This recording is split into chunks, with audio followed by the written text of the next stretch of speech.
Big Mike here with Hayes Entertainment. Today's episode. We've got CFL legend Robbert Drummond, 4-time Grey Cup champ. We also got Sean Millington, 2-time Grey Cup champ.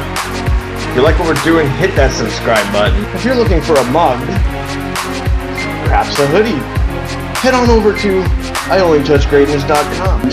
Robbert Drummond, CFL running back. Here's the thing, I only touch greatness. I'm Sean Millington, 2-time Grey Cup champion and BC Sports Hall of Fame inductee.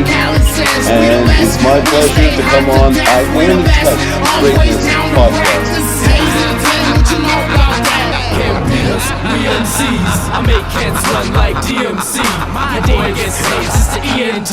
On the track, I blow like TNT. Hot boys like CMB. Girls spend the night like a B&B. I say what I want what I say. Remain at the top, I'm the top of the game. Step back, I come up quick fast. So fast, when I stop, y'all get whiplash. So what you wanna say today? Hate the game, dog, I'm the ace of spades. A call player, bet it's not over. Frank Hayes and Big Mike are taking over the podcast scene in Vancouver. Get down or lay down. Just like Khaled says, we the best. We stay hot to death, we the best. Always down to wreck. This Hayes Entertainment, what you know about that? We the best. Just like Khaled says, we the best. We stay hot to death, we the best.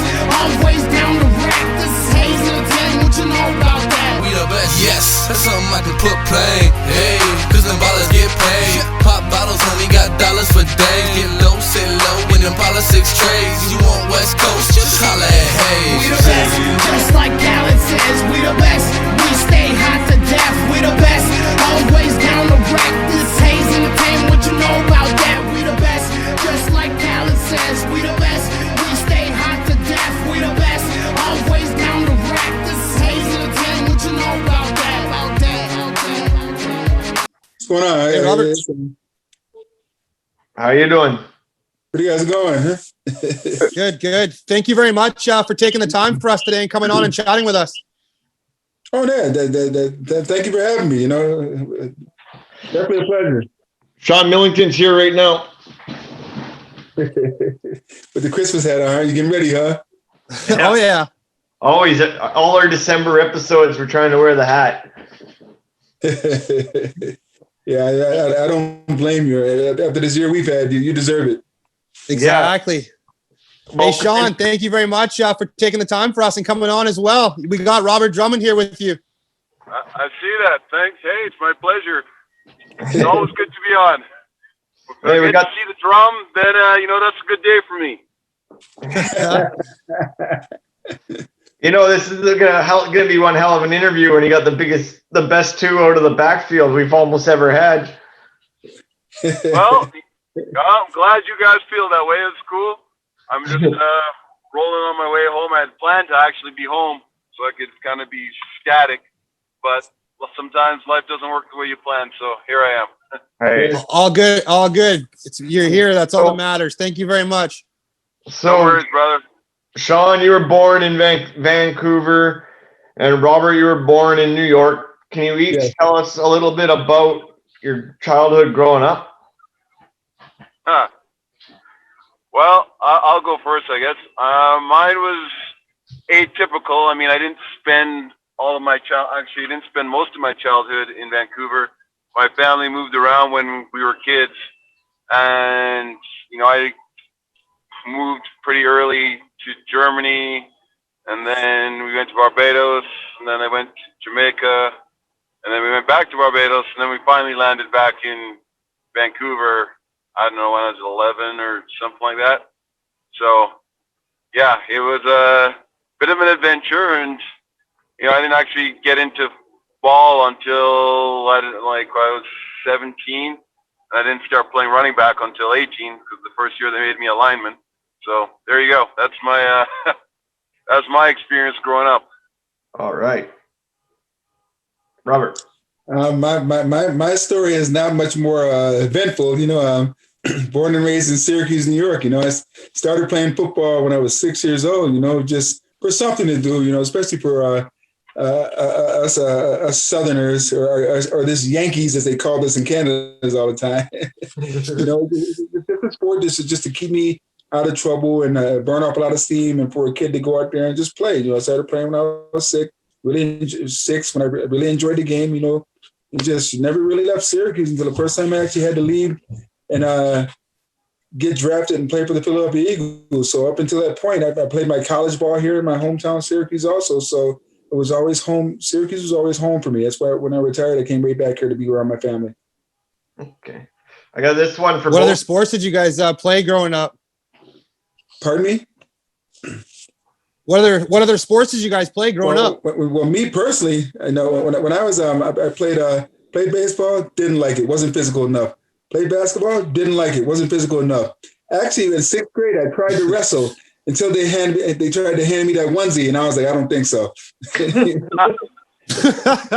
That's not going to happen. So my wrestling career was over as soon as I realized what I had to wear. And I was always fast, so I ran track also. So my main sports really were football because I got to take out all my aggression and track. I love track because I was fast.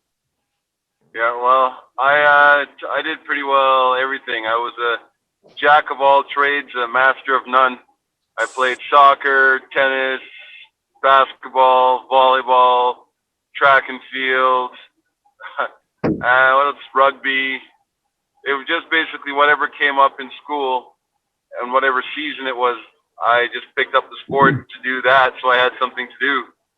And that's actually how I ended up in football, because when I went from junior high to senior high, the rugby season changed from the fall to the spring, and I didn't have anything to do in the fall.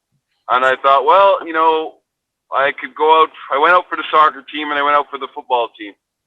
And then I was going to play soccer, but then I thought, I've played soccer before. Why don't I just stick with football? And that's how we got into football. Well, you both made the right choices, obviously. Go ahead. Yeah, well, so it would seem. Definitely had some great experiences playing football, and I definitely wouldn't trade it for anything. What were some challenges both of you came across in your lives in getting to the NFL or to the CFL for sure? Well, Sean will tell you as well as I can. To be able to play professional sports, it's like hitting the lottery, and I don't say that for the simple fact of just the athleticism alone by itself. It's just a simple fact of you see guys get career-ending injuries every single day. And at some point, it could be any person. It could have been me. It could have been him. It could have been Damon Allen. It could have been Albert Jackson. And the list goes on and the guys on that team. So being able to put yourself in a position to be able to play professional sports is something guys dream of. And we were fortunate enough to stay healthy enough, long enough to be able to have prolific careers and make a name for ourselves and do things well, like winning Grey Cups, and winning games and just having fun. It's not often, and I tell kids I train all the time, it's not often people get a chance to do what they love to do, and make a career out of it. We're fortunate, so I always tell children, if you're ever able to do something that you love to do, enjoy it, because one, it never lasts for a long time. It's very fleeting, but it's the biggest thrill you'll ever have. And you can teach the next generation of how to do it. I feel blessed to be able to be put in a position of where I was, to be able to be, to play. I mean, I was thinking about it before this interview. I mean, I had a chance to play with Tracy Ham, with Damon Allen, with Doug Flutie. I'm like, holy smokes! I'm like Mike Pinball Clemens in the backfield with me. Mike Pringle in the backfield with me. Sean Millington in the backfield with me. And I sit there and I take a step back and I'm like, oh my God. I play with Hall of Famers. I played with legends, and I feel fortunate and feel blessed to be able to sit here and have a collaboration of names. How many people can say they play with all those guys in the CFL before? And I've won Grey Cups with them all. So for me, it was just a blast. It's just something I could always talk about, and the most fun I've ever had playing this sport before. Well, yeah, and I'd definitely echo what Robert's saying, and I would say, some of the obstacles I faced were, of a little bit of a different nature, because as a Canadian player trying to play running back, that's not particularly traditional. At least it wasn't when I was coming up. So, right away, people are trying to, second guess you and reposition you. Like I said, my high school coach wouldn't let me try out for running back. I was too big from his point of view, and wanted me to be playing O-line. And, at every level, I had to kind of reprove myself that, oh yeah, I was a legit running back. And even when I got to, the pro level and was playing in CFL, and, they wanted to make me quote unquote a fullback because, well, you're Canadian, you can't carry the ball. That's not what, Canadian players do. So to overcome those hurdles and to get to a point where I was recognized as somebody who actually could contribute carrying the ball and, be on the field with somebody like a Robbert Drummond, that was like a big deal, like an accomplishment from my point of view. And I kind of look at it as a little bit groundbreaking in opening the door for guys who came after me who were given shots that weren't really available when I was first coming up. So, and as Robert says, trying to be a pro, there's a lot of luck involved in that. Like you said, you get injured at the wrong time. If I'd had an Achilles tear in my first year, like I had in my last year, that'd have been the end of my career. I probably would never have played, right? Like you don't get a chance to come back and prove yourself if you get injured when you're first starting out, because then you're damaged goods. At least if you get injured in the middle of your career, people know what you can do and will give you a chance to rehab and, get back on your feet. So it's definitely a big challenge to overcome, is just surviving long enough to actually put any kind of a career together. Yeah, I didn't even ever think of that when you say that now, that you're one of the only Canadian running backs back then, and you were. Obviously now there's the Andrew Harris and there's a couple other guys now, but you did kind of pave the way. Cornish? Yeah, John Cornish is another big guy. And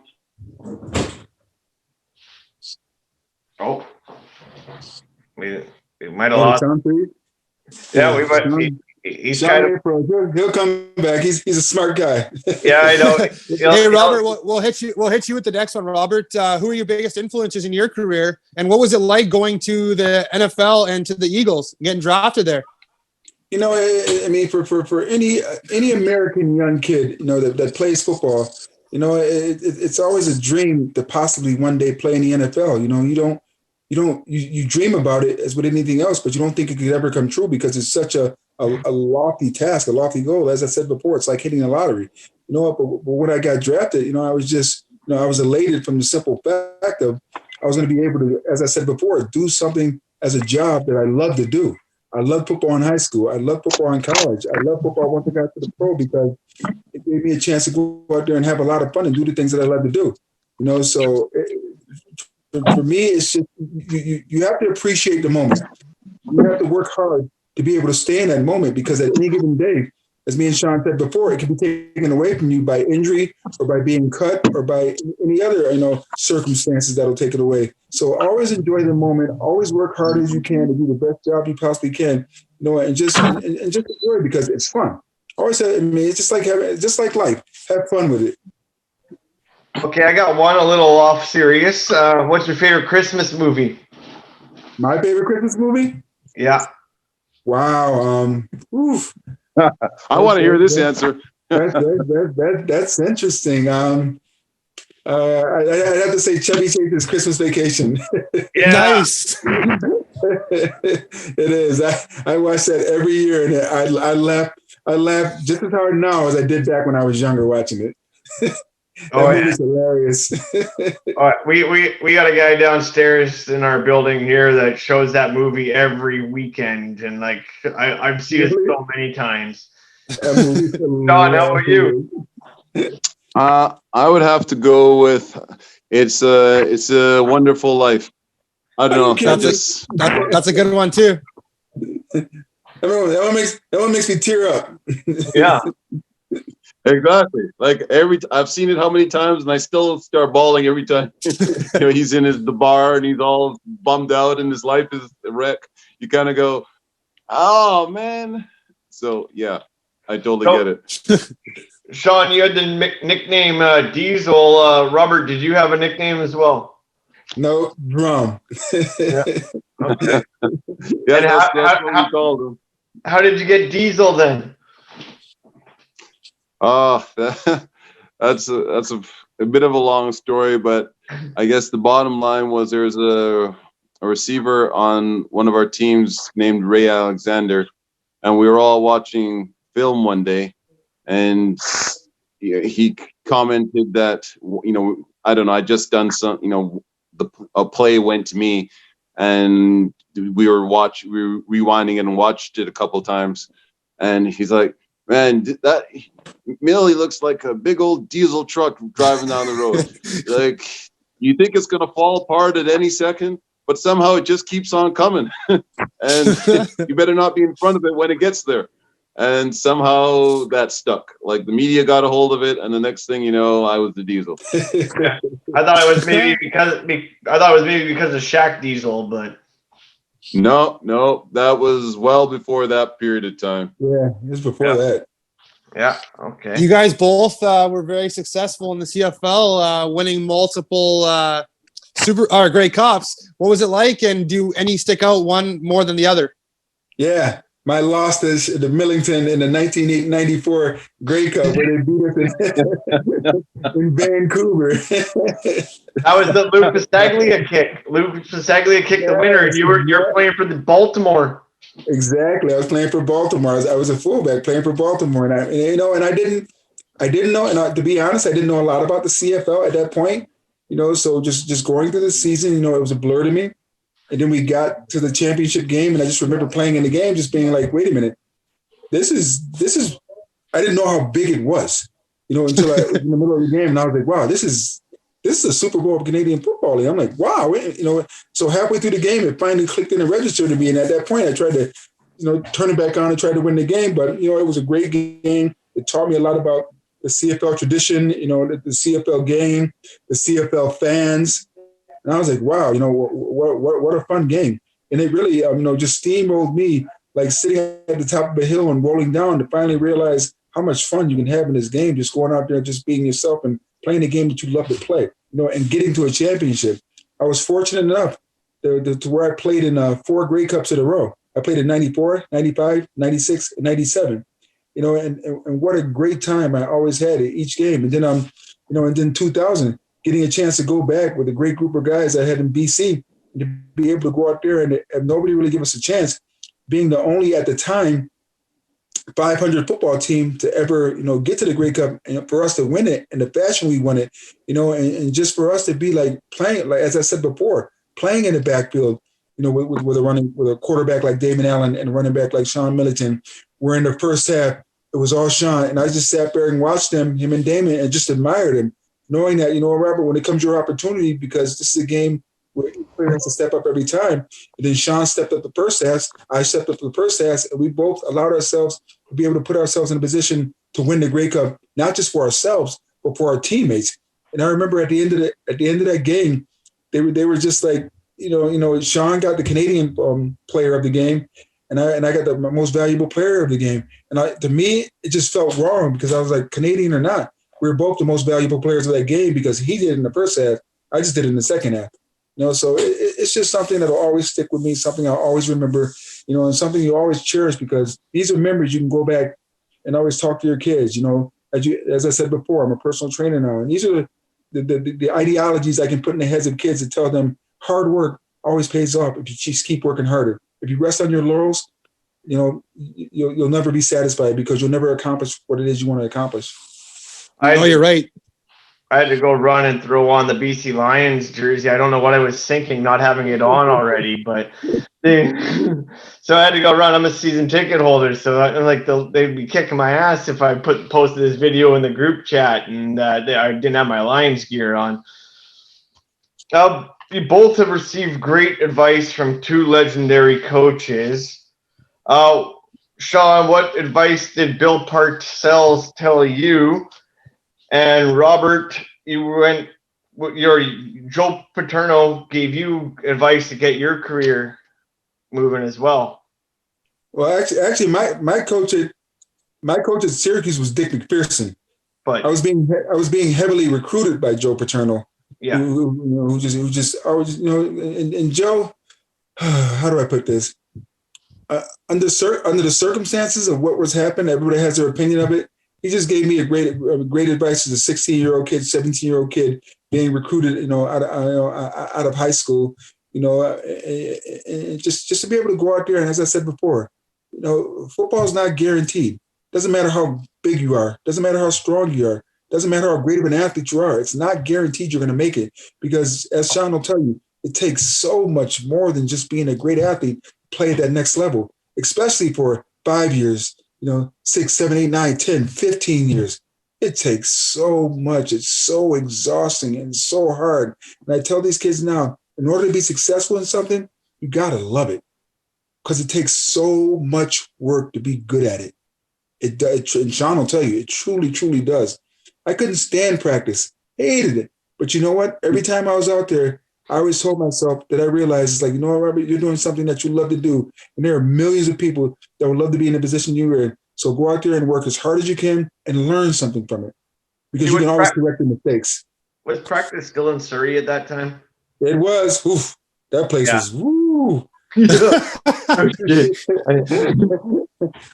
why they're still out there now. I was just checking on that one. And really? Sean, could you tell us about what Bill Parcells told you? Yeah, actually, that was an instrumental time in my life, and he played a big role, even though it was a relatively short interaction. When I went to the Giants, that was the first time ever that I had failed at a particular level. So, in high school, even though I had to start at the bottom, I worked my way to the top. In university, I started at the bottom, battled and worked my way to the top. And when I went to the NFL, I again started at the bottom. And, my plan was, wherever I am, I'm just going to keep working until I make it. And I didn't make it, and so, when I sat down in front of him and he's giving me the talk about, Sean, we're going to have to release you and, hand over your playbook and, all that kind of stuff. What he said to me was, I can see that you're a diamond in the rough. And I think what you need to do is, go head up into the CFL and, just polish your craft and get better. And you're going to be a great player someday. And I took those words to heart, because at the time, it was pretty depressing and a down moment. Here I am being cut.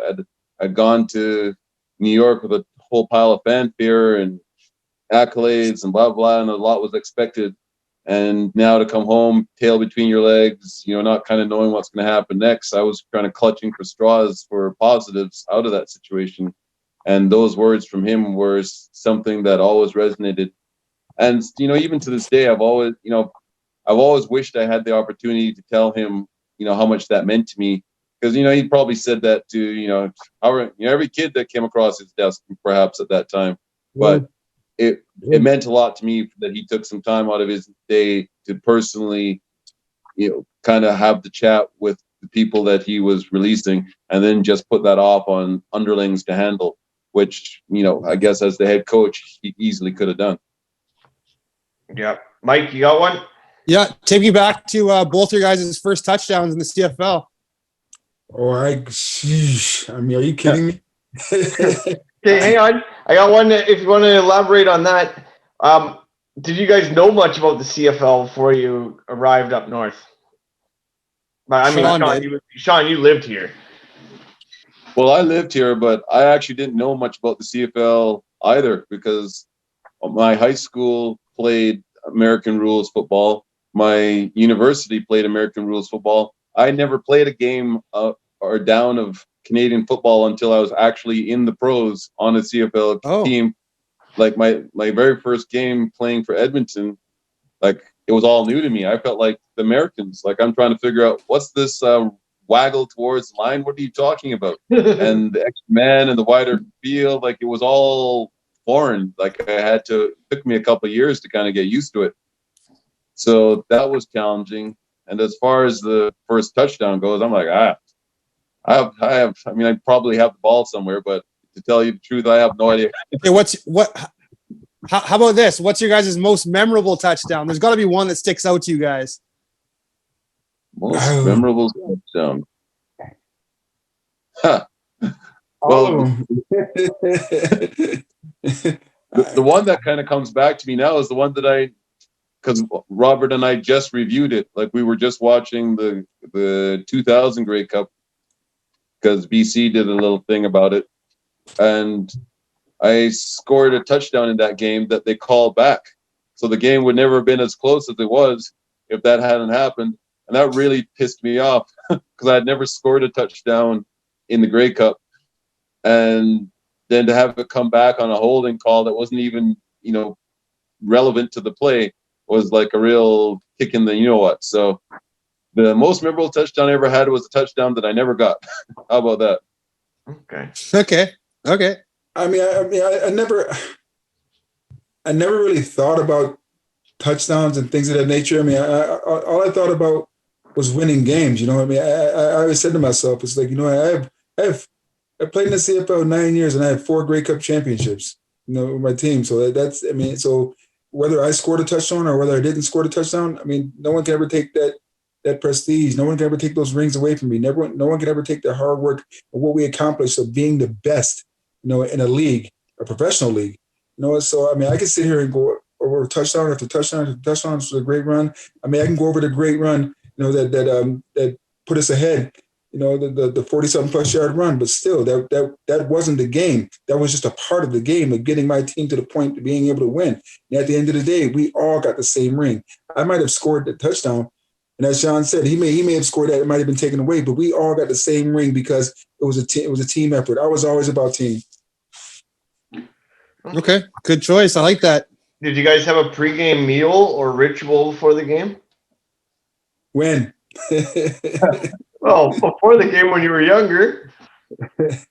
I never really tried to eat because I always tried to keep my stomach empty because I didn't want to get nervous or have myself thrown up on the field to be nervous about it. But I never really went through any pregame ritual. I mean, I always try to do things the same way, so I wouldn't jinx myself. But no pregame ritual. I always approach the game the same way. Go out there, give 110%. Try to limit your mistakes. Just play with your heart. Yeah, I did have a bit of a routine. I tried to do things exactly the same every single pre-game day. I'd get up in the morning. It depends if we were home or away, but if I'm at home, I'd get up. The girl would probably make me breakfast, or if I didn't, I always had somebody. So somebody would make me breakfast, and I'd eat, and then everybody knew to leave me alone, and I'd go play video games for a few hours, and then I'd just have lunch, and then I'd go have a nap, and then it'd be time to head to the stadium and start getting ready, and I'd read a book normally for half an hour or something before the game, before we had to go out for a warm-up. And I'll never forget one of my coaches early on in my career. He came up to me after one of the games and I was like, I didn't know what to expect out of you because I'm watching you read this book in the locker room before a game. I'm thinking, man, this guy is he's not ready. And because guys are in the locker room, they're banging their heads, they're listening to heavy metal, they got the rap music going and all this sort of stuff. And to me, my challenge was always to calm down. Like, the book was just to keep my brain off of the game. I didn't want to think about it before I actually, stepped across the line. And everything I did was to keep myself calm prior to actually, the whistle blowing and now the game started, because then my focus instantly geared up and it was time to go. We, unfortunately this year, obviously we lost 2 big time Lions legends in Braley and Cato. You must have had numerous interactions with them over the years. What was it like when you guys heard that news? I mean, for me personally, Mr. Brady was also the owner of the Argonauts when I was there also. So, and it's always tough, to lose someone who was such a significant part of your life, and Cato, I remember the first time I walked into the BC Lions locker room, it was just, always has this big jovial smile, just the nicest person. He's like, whatever you need, let me know what you need, I got you, and just to know that people like that appreciate you being there for one goal. Our one goal, and Sean will tell you the same thing, is BC Lions, were to win games and possibly get to the Grey Cup. That's the ultimate goal, and have guys like Braley, the owner, who's in your corner, who gives you the best advantage to be successful. It's just refreshing, and it's just one less thing you have to work about or worry about. And to lose people like that, it's tough, but it's life, unfortunately. I mean, at this point, I tell myself, I'm 53 years old. At this point in life, I'm on that roller coaster, riding downhill, enjoying it, just relaxing in it, and just trying to educate the next generation so they try not to make the same mistakes that I made, so it can smooth them out, so their life can be a lot easier. But I'm going to enjoy it as much as I can until that day comes where I'm gone also.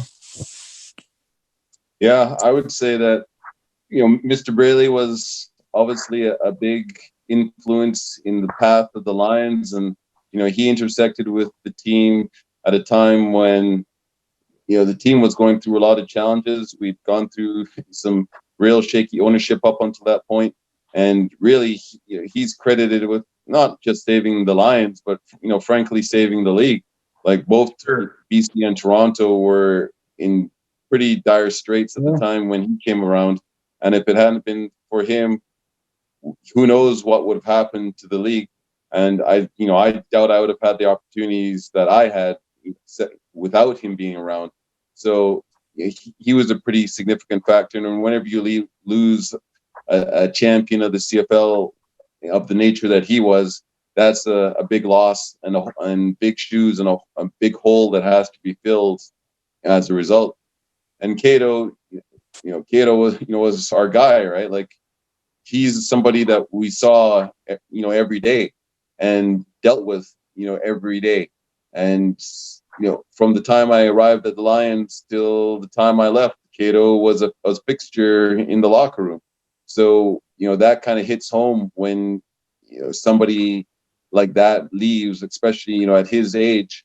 He's not that old, and you think, wow, it just kind of reinforces like what Robbert just said, like that's life. I mean, we all kind of pretend that it isn't and want to, act like it's not. But when those things happen, which they do actually on a fairly regular basis, you have to kind of wake up and go, all right, like, I'm not going to waste that opportunity that he afforded me to think about, my role in life and what am I doing and, how am I living my life? Am I taking as good advantage of it as possible? And what am I contributing?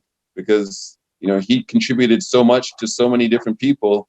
And, if I can be a tenth of the man that he was in that regard, I'd be a happy person. And I know Cato personally as well. He's always helped me out. Dante Marsh is a friend of mine, so he always would help me. Like, Dante's like, oh, give Ryan a jersey. Boom, Cato would hook me up. Or I got a helmet set up over here, autographed by the whole team, and all these things. That Cato's done nice things. He was also the uncle of a friend of ours' wife. So Cato was a great person in our city. They almost need to put him in the Ring of Honor or some kind of thing at the Lions game. They didn't yet, but one question I got here: did you have a favorite road city? Ooh, not. I mean, I know when I played in Toronto, my favorite city was just to sit there and stand in awe was Vancouver, because it was absolutely a beautiful city to fly into. And it's just looking at the pristine mountains, the cleanliness of it. It was just a beautiful city to look at. And it always just makes you, even when you look at a beautiful picture, it just makes you smile. And that's just a natural habit for anybody. I mean, Hamilton was a dump. Sorry, it really was. Toronto was Just a major city, but a lot of congestion, a lot of traffic and everything. Montreal wasn't a beautiful city because it wasn't mountainous. Calgary was a pretty city, but it was flat. Saskatchewan the same way. Edmonton the same way, but Vancouver was just absolutely a beautiful city. And it wasn't so much the Dome Stadium, because I grew up at the Dome Stadium at Syracuse also. But it was just a simple fact of just meeting the people in Vancouver and just walking around the city and just looking at the beauty of it. Always inspired me, and I always was in awe. Till this day, I always tell people, put on your bucket list, the most beautiful city you ever want to go to, want to attend, is Vancouver, British Columbia. I've never seen another city like it. That boy, Drummond. I love to hear that, man. I appreciate that. I want to retire. Hey, what's your favorite sports movie for both of you guys? Ooh, sports movie. Any given Sunday. That's a good one. That was filmed when we were up there. Yeah, that was being filmed when we were up there. I forgot about that. Yeah, you're right. Yeah, it was. I say, Remember the Titans. I love that movie. Yeah, that's my favorite for sure. yeah. We get those two a lot when we're interviewing everybody. I always say Rudy's got to be mine. Maybe Little Giants. The little Giants one was a joke, but I guess we're not getting that one because that's a little Disney movie. Yeah, that's outside of our scope there, man. We're old, dude. Yeah, yeah. Well, definitely. Do you have a favorite? Are you guys both still involved in hockey or football at all anymore? I'm not. No, I'm not either. It's every so often, like they bring, the Lions will bring me out for some promotional event or a special event that's going on, and that's obviously because I'm local, and that's easy. But I don't have any kind of official capacity with them at this point.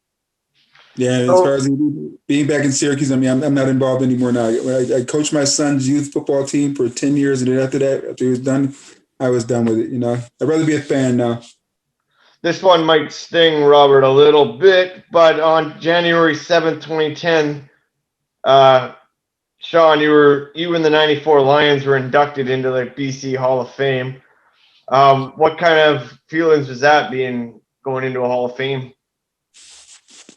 Yeah, that was pretty cool, and that was actually a unique event in BC sports history as well, because that year I also went into the Hall of Fame as an individual. Yeah. So it was the first time in history that a person had gone into the Hall twice in the same year. So I've had a couple of those kind of weird, quirky things happen in my career. And that was pretty special. Like, in 2010, by that point, I'm kind of past football, and I'm trying to put it behind me and think about other things and move in different directions and not rest on laurels, so to speak. And having that was a pretty nice validation of my career, to be able to say, other people recognize that some of the work that I did was pretty good, and it put me up there with other athletes that I really respected and felt a lot of admiration for. So it was a great evening. It was a great thing to be part of, and it's pretty cool feather in the cap to be able to say, yeah, I'm part of the BC Sports Hall of Fame. And Sean, you were also in the movie with Ice Cube, Are We There Yet? And the TV series Blade. Do you have a favorite role you ever played? Favorite role. And how is Ice Cube? I never actually met Ice Cube. Oh. None of my scenes crossed over on the days he was filming, so I didn't have a chance to work with him. But actually, one of my favorite movie that I worked on was actually Underworld 2, and I didn't actually have a speaking role in that, but I got to work with Kate Beckinsale, which was pretty cool. She was a very awesome lady and very down to earth, and cussing and swearing and drinking and smoking, not literally, but that kind of a girl, and just hung with the guys, and we all had a great time on set. So that was a lot of fun. Okay, here's one for both of you, unless Mike's got one. But who's your favorite sports hero? Mine is Marcus Allen. He was my idol growing up. Running back from USC. Played many years with the Raiders and ended up with Kansas City Chiefs. But Marcus Allen was my idol. Of course, we had Damon on the other week, and we were trying to like link ourselves into that. Getting Marcus on. I talk to Damon about that all the time. Oh, okay. Yeah, I would say it was Walter Payton. I really had a lot of respect for him as an athlete, of anybody, and I didn't really, have a lot of football players that I respected in that way. But I'm tried to model myself after his work ethic and just his approach to playing the game. Would you guys say Damon Allen's the greatest ever to play in the CFL? He's in my top 3. Yeah, Warren Moon's got to be in there somewhere. Yeah, it's debatable. I mean, and that's it's so opinionated. It's everyone's opinion. I've had a chance. I've never had a chance to play with Warren Moon, but I played with as I said before, I played with Tracy Ham, I played with Doug Flutie, and I played with Damon Allen. And it's just they're all different. They're all unique and they're all great in their own way. So it's hard for me to put one above the other one. That's for sure. Doug was always a beauty. Yeah. We also had on Milt Stiegel on an episode with Damon Allen, so that was a pretty cool 2 of the best there as well. What do we find? Okay, hang on. This is an even better question. If you were going to sit down and be paid, say, $1,000 prize to go sing karaoke, what song would you sing? Ooh. Me, New York, New York. Yeah. Of course. Frank Sinatra. New York, New York. Wow. Well, if I could sing, which I can't, but if I could sing, I'd love to be able to do Stairway to Heaven. That'd be pretty cool. Okay. It's like an 11-minute song, and they're not going to give you 11 minutes for karaoke. Well, exactly. Hey, I always see. You said I could strip whatever I wanted. Yeah, I guess that's true. That's like the strip club. When they ask me what song I want to hear, I always put Stairway to Heaven because it's 11 minutes for a song. Boom. If you could sit down for dinner with anybody, who would it be? Wow. Me? God. Okay. Well, yeah, I was just about to say, I'm going to call Jesus. Okay. That's, the most famous dude to ever walk the planet, the most, influential dude to walk the planet, I would arguably. And if you even take it to the next level like Robbert did, as God, then heck, why would I not want to be sitting down and getting that kind of download of information and knowledge and power and everything else that comes with that? Well, my answer is always Tupac. Tupac, seriously? Come on, dude. Mine would be Muhammad Ali. I'd love to pick that guy's brain. All right, fair enough. Yeah. Good choice. What's your guys' go-to quarantine snack and drink? Ooh. Wow. I really don't have a go-to snack, but I mean, I drink a ton of water. Since we're made of 98% water, I guess it's the most rehydrating thing for the body. And just as far as a snack, I really don't have a go-to snack. I'm a picky eater as it is, so I pretty much eat anything. I love food. I love sushi. So. Okay. Well, see, that was why Robbert was so much greater than I was, because my go-to snack is Pringles, and my go-to drink is Scotch. So there you go. Perfect. So a little Johnny Walker. There you go. Okay, well, now that we know that, there goes that question about what's your favorite alcoholic drink. Mike? Yeah, go ahead. Okay, well, I want to thank you guys for coming on, and I appreciate you giving us the time. We are big fans, obviously. I'm a Lions season ticket holder, and you guys are legends to the BC Lions crowd and to everybody that's watching this. So want to thank you for coming on and taking the time. Well, thank you both for having us. I'm pretty sure I can speak for Sean, but I'll let him speak himself. But thank you very much. Thanks for cheering for us. Of course, always. Just 1 second, guys. Any chance you guys could just introduce yourselves your name, CFL legend, and coming on I Only Touch Greatness podcast? Just introduce ourselves? Yeah. Like just write Robbert Drummond, CFL legend. I'm coming on I Only Touch Greatness podcast. Or if you don't want to say CFL legend, say 4-time Grey Cup champ. That's better. Thank you very much. That was awesome. Appreciate it, guys. We're big fans of yours, and we will be for the rest of your guys' lives, obviously. So thank you very much. Thanks, guys, You for having bet, us. guys. And Merry Christmas, everybody.